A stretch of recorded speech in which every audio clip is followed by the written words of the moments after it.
Welcome back to Fly the Coop, everybody. I am so glad to welcome you to today's interview with Allye Doyle. Allye, welcome. Thank you. That's me.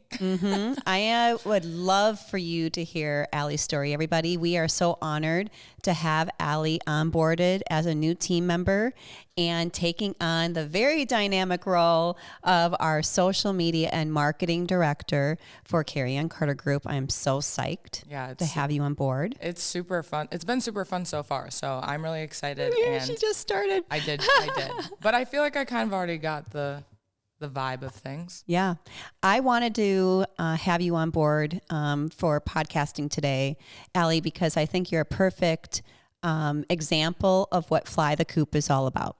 Fly the Coop is storytelling about the life changes we all go through and how we all fly the coop in one way or another.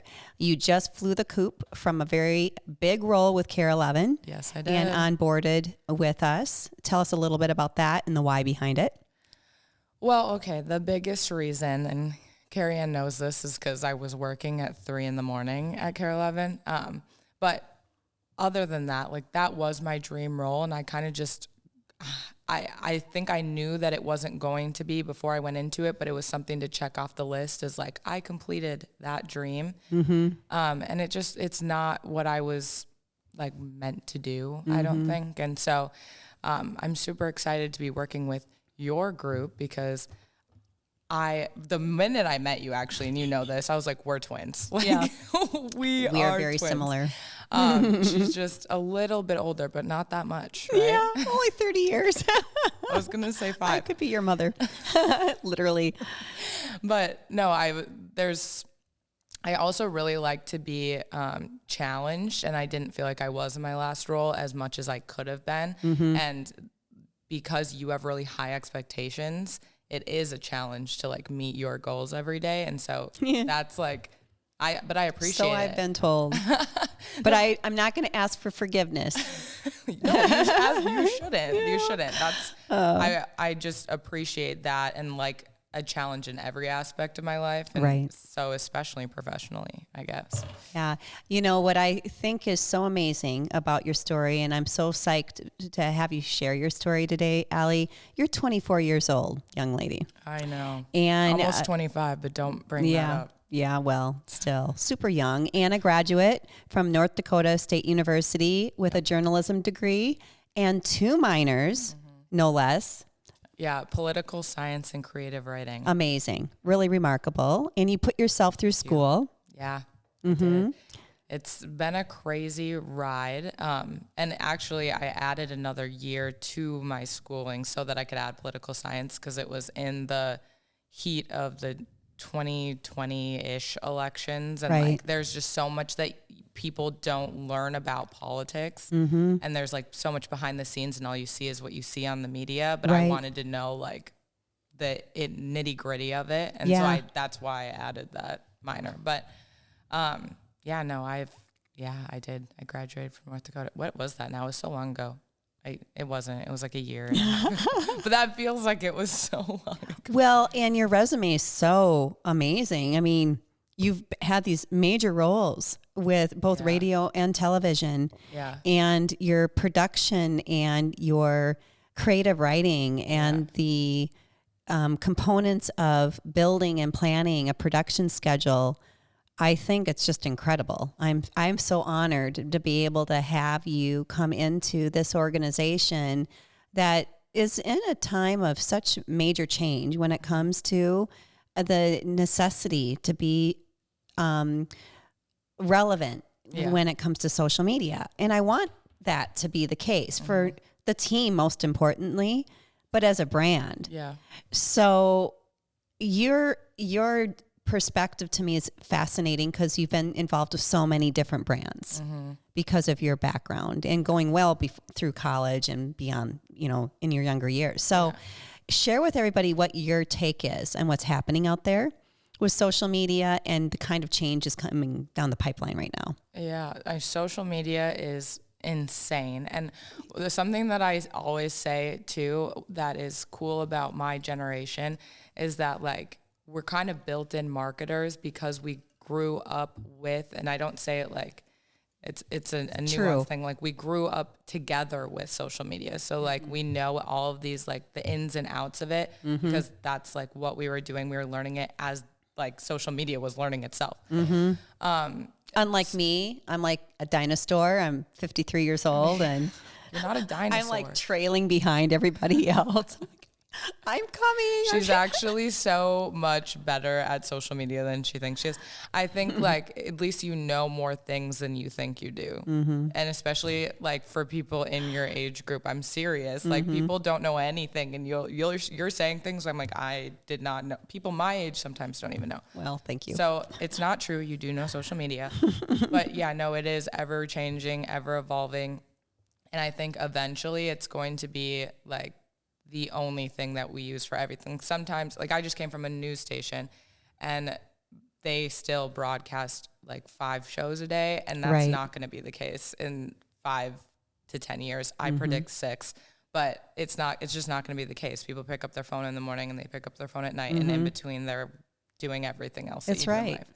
Yeah. So, do you think that's a good thing or a bad thing? I mean, what do you think?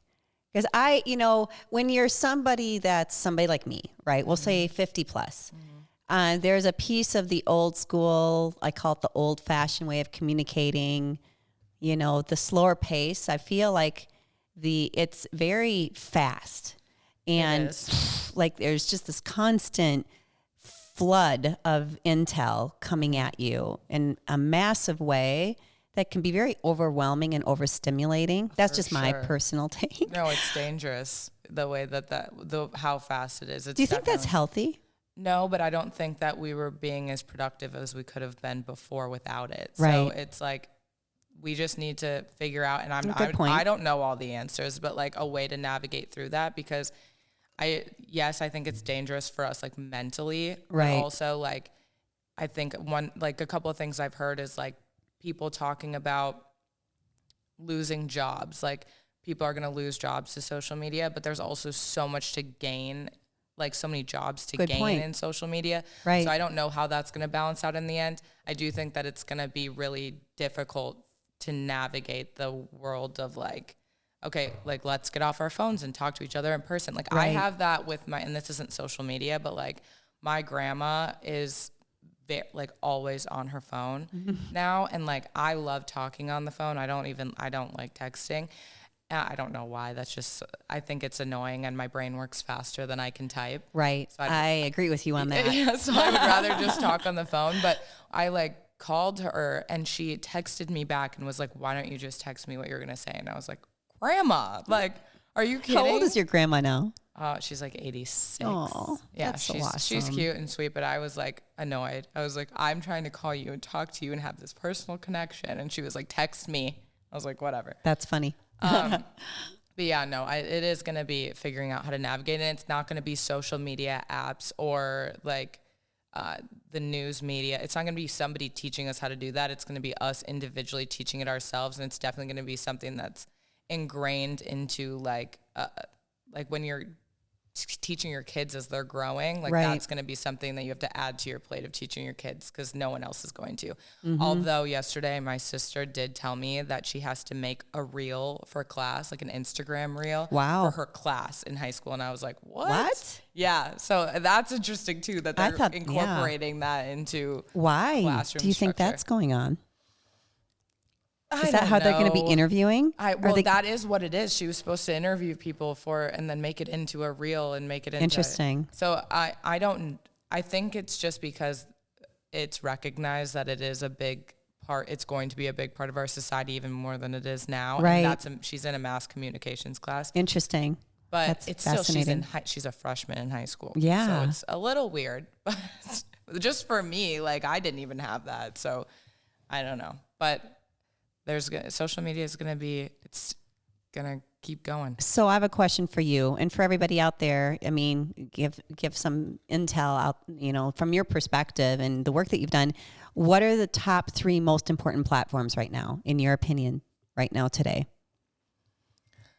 I think Facebook is going to keep being as important as it is. Aren't they considered like the platform. They have billions of people going onto their site every single day. And that's more than any of the other platforms. So even though there's a part of a generation, like there's a whole generation mine that doesn't usually use Facebook that often, there's still billions of people that are. And I do think that it has something to do with, not that other people in other countries other than America can't go on to these other social media apps, but I feel like they're spending more, they're putting more effort. Meta as a company is putting more effort into their international reach than the other apps are, maybe. And then I would say probably, I want to say Twitter is before Instagram, because Instagram is going very different from the direction that they were in before. And so I think people are tell me about that. Like, what do you think's happening with Instagram right now?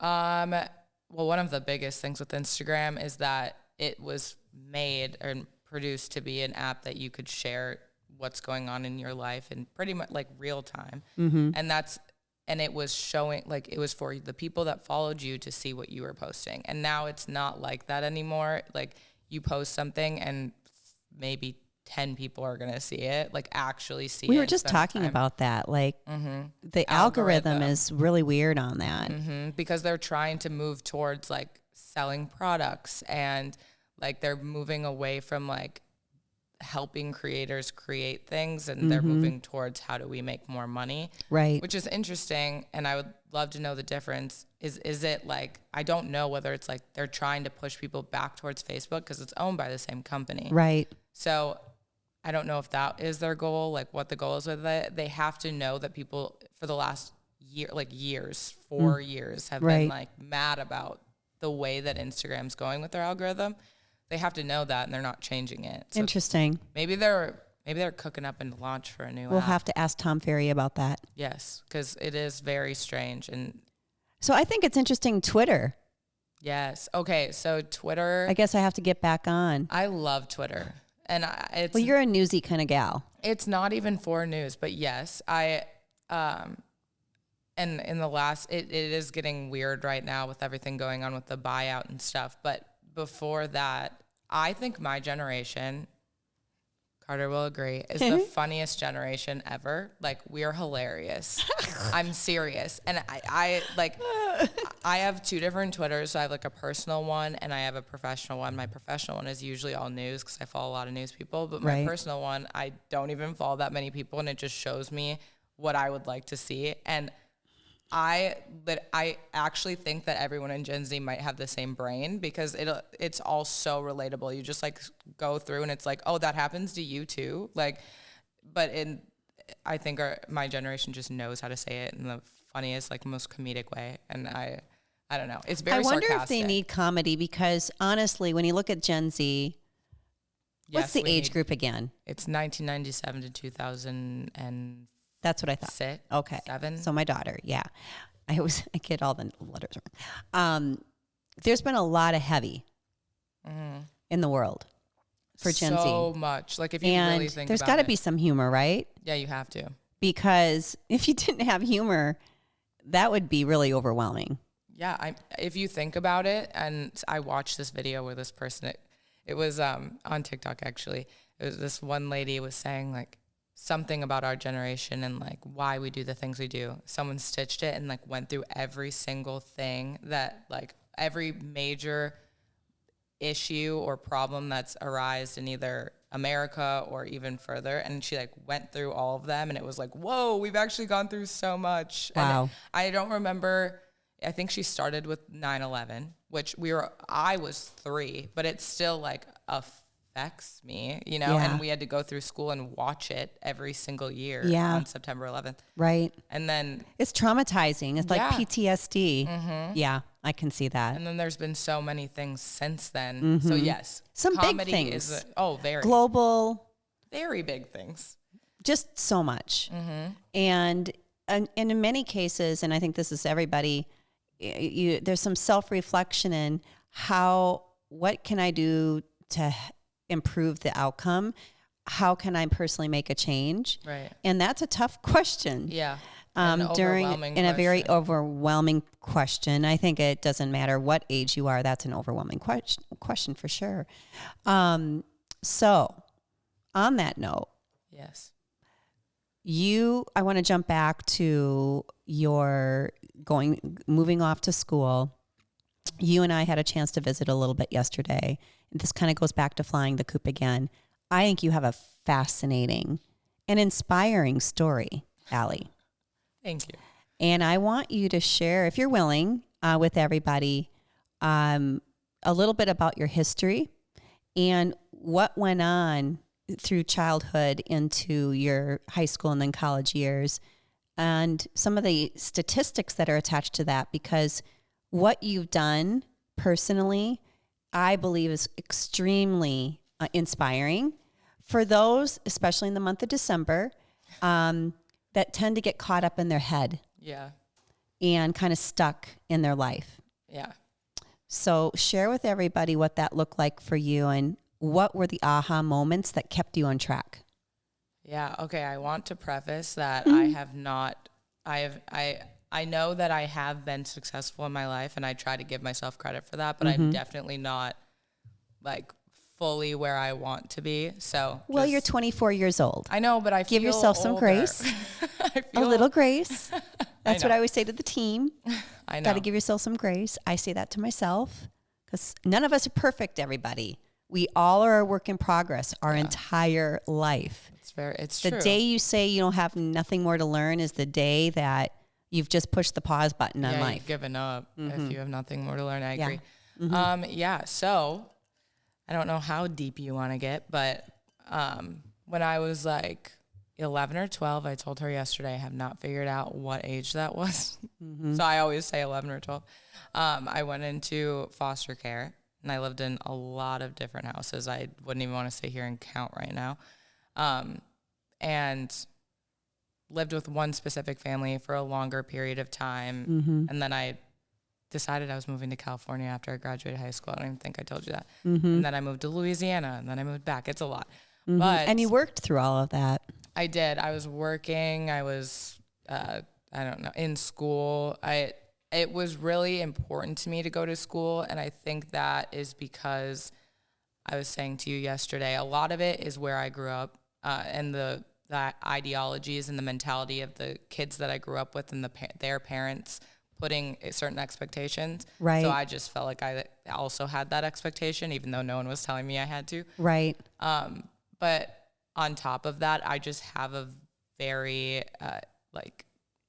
willful personality. Mm-hmm. I have a really strong personality, and I don't think I would ever let myself fail anyways. Right. So that's how I got where I am. And I should note this, my mentor, I call her my fairy godmother.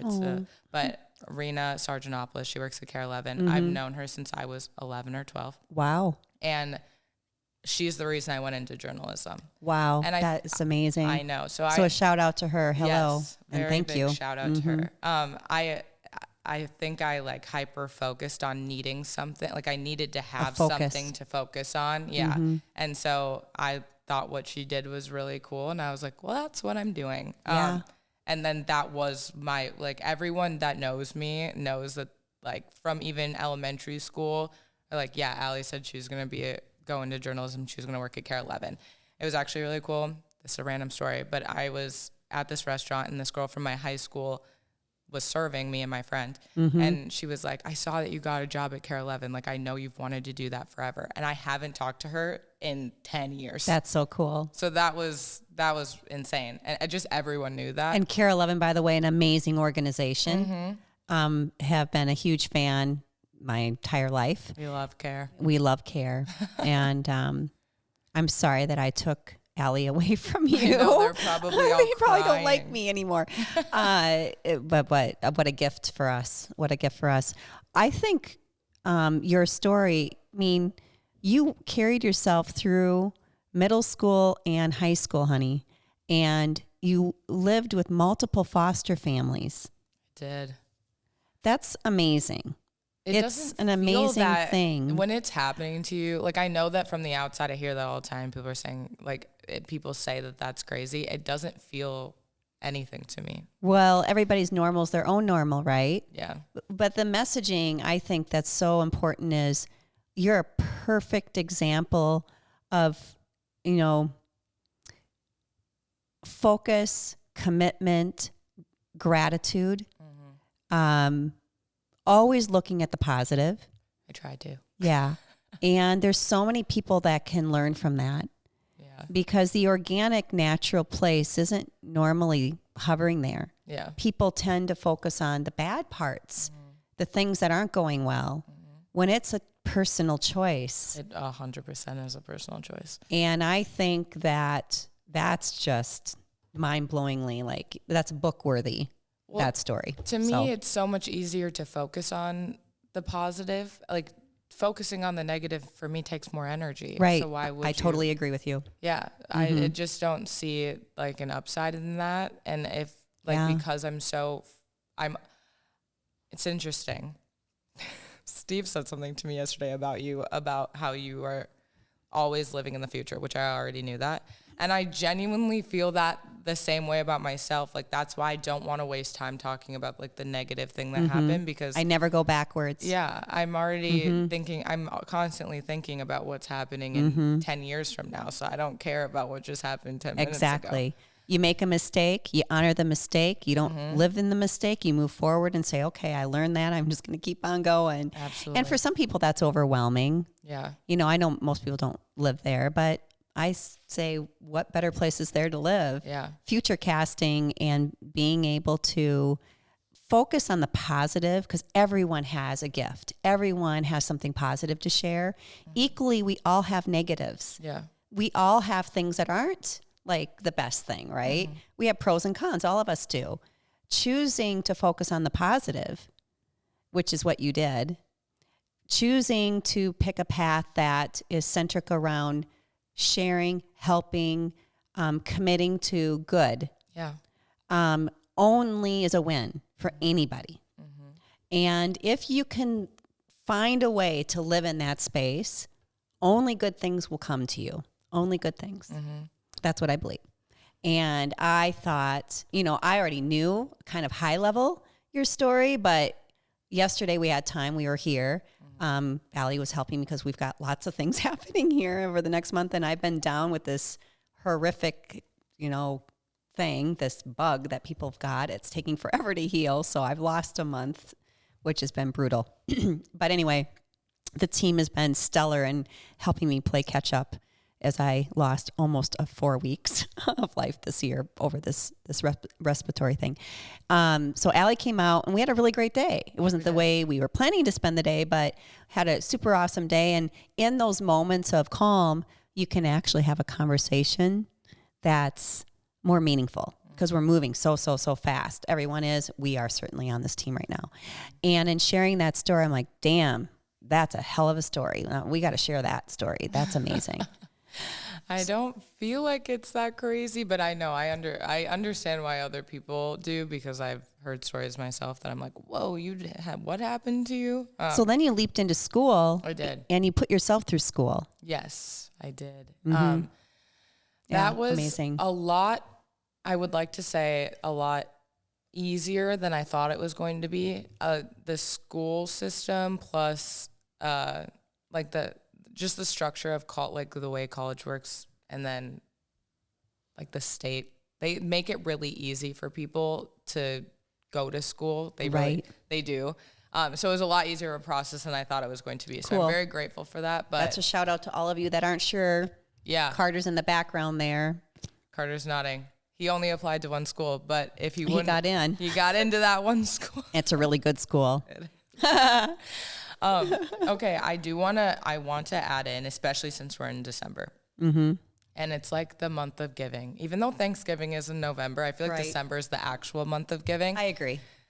I always like to throw this out there, which I told you the statistic yesterday with foster care. It's in Minnesota specifically. I think, don't quote me, it's definitely over 80%, but I think it's 85% of kids that age out of foster care in Minnesota either die, are drug abusers, or they have a dependency of some sort, or they're homeless. Yeah. And that is such a high statistic. Oh my God. It broke my heart when I heard that. Yeah. What do you think? How do you change that? I just think that there are so many people that have thought about fostering and they don't, or they want to have a baby. And I get it. I get wanting to have a baby. Yeah. But it's like after the age of 7, it's like the likelihood of getting adopted goes down like off a cliff. So then those kids just end up being in foster care their entire lives. Not every foster home is the greatest place on the planet. Right. And so like that cycle just wash, rinse, repeat. Right. So, the only way to fix that, I think, is a hot take. So I don't even know if I should say it. Yeah. But like a lot of people like to adopt outside of America. They think it's cheaper because they want a baby. And in fact, it is cheaper if you want a baby. But if you're adopting through foster care, you actually get paid to foster the kids. So even if you take in a 2 or 3-year-old, like you're getting paid to foster them until the adoption process is complete, or if the parental rights are what is the word, canceled? I don't know. I'm just gonna use canceled. So I just think like if you're thinking about fostering a kid, like foster a kid. Right. Do it. Yeah. Like if you're already thought about it, you want a kid, whatever. I just don't think you can still have your own kids if you want to. Yeah. But fostering the story around it and the lack of knowledge and awareness, probably there's a whole story around that you should probably leap back over to Care 11. They should do a whole feature piece around that. They should. Seriously. Okay. So you got through that process. I did. And I would say you feel like you were graced with the opportunity to align with some pretty, solid families that were supportive. You made the decision to jet off. You put yourself through school and you worked through school. So for all of those Gen X's out there, right? What would be your number one piece of advice to them as they're trying to navigate early career decisions or college? I think that you should never make a college decision based off of your friends, because I did that. Good but advice. Also, I do believe that everyone, I mean, especially if your parents aren't paying for your college, don't go to a 4-year university at first. Go to a 2-year community college, get your degree there, and your associate's degree, and then go to the university and have that experience. You're not missing that much. Right. Missing out on the freshman dorm experience. Yeah. I've not heard that great of stories. No, we're dealing with that right now. Lots of sharing of colds. Yeah. That's what we're dealing with. Yeah. It's just not like I'm prefacing, sure, if your parents are paying for it, that's an amazing opportunity to have, first of all, but also it's different. Right. But if you're paying for it, like, don't do that to yourself. Because you're it's gonna regret it. It's a financial commitment for sure. And kids don't realize that. Like 18-year-olds are not thinking about what they're gonna have to pay 4 years later. Right. And I did get my associate's degree from a community college, and I didn't plan to. All of my friends went to universities, so it was just because that's what I could do, that's what I could afford, and I don't regret it one singular bit. That's awesome. That's very one thing. cool. I would also say, like, for people that are just trying to, my generation and kids that are coming out of high school or even my age, like, always like figuring out what your goals are and like staying awake for them, if that makes sense. Like, don't get stuck in a it's always my biggest fear was getting stuck in a 9-to-5 and never being able to do the things that I want to do with my life personally, like not just like going out with my friends or whatever, just like goals that I have to do. Because you have huge aspirations. Like, you've got lots going on here that is well beyond working with me. But I do love working with you. Yeah, I know. But I think it's cool I think it's super cool that you have multifaceted interests. Yeah. That's what this life, we have a short life, everybody. Exactly. We have a short life. So laying it on the line and not being able to explore things that you're passionate about.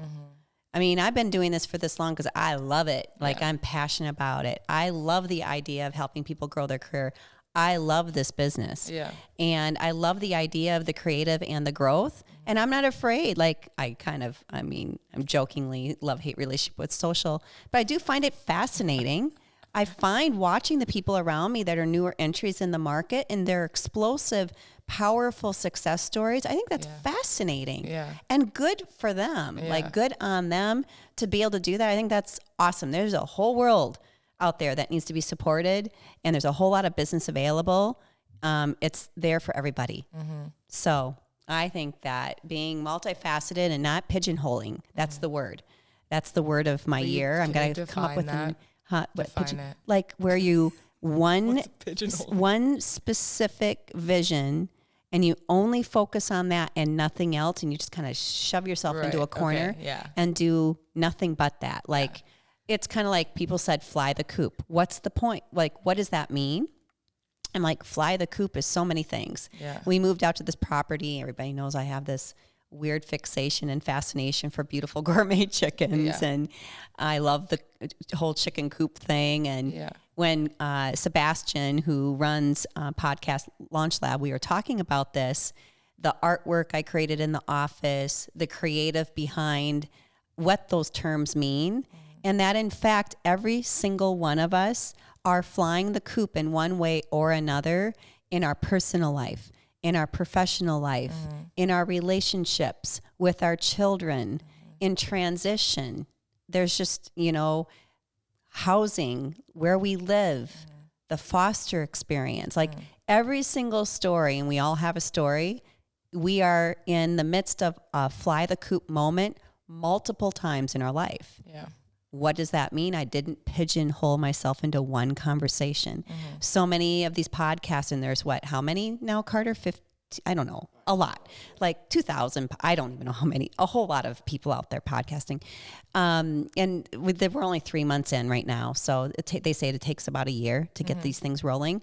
I wanted to be able to tell stories, everyone's story, their version of it, in hopes that it would touch even just one person to inspire them is the point of this podcast.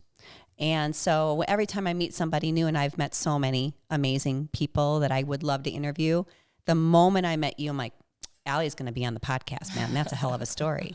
And then we sat on the sofa and talked, even better. So you're awesome. I love that. Super excited to have you on board. I'm excited. We're definitely going to be, there's a lot here. Like we're barely skimming the surface, folks. Allye has her own podcast, which we'll talk about. I do. And she listens to it. What kind of boss listens to that? I think it's cool. I think that's amazing. I did not expect you to actually listen to it. You're so funny. So we'll be interviewing more because there's lots going on in social, and you cannot imagine the things we have coming down the pipeline in 2023. Super psyched. We've got a lot. It's going to be great. Thank you, Allye. Thank you. Welcome to Fly the Coop, everybody, and Allye, and we'll be back at you next week. Thank you.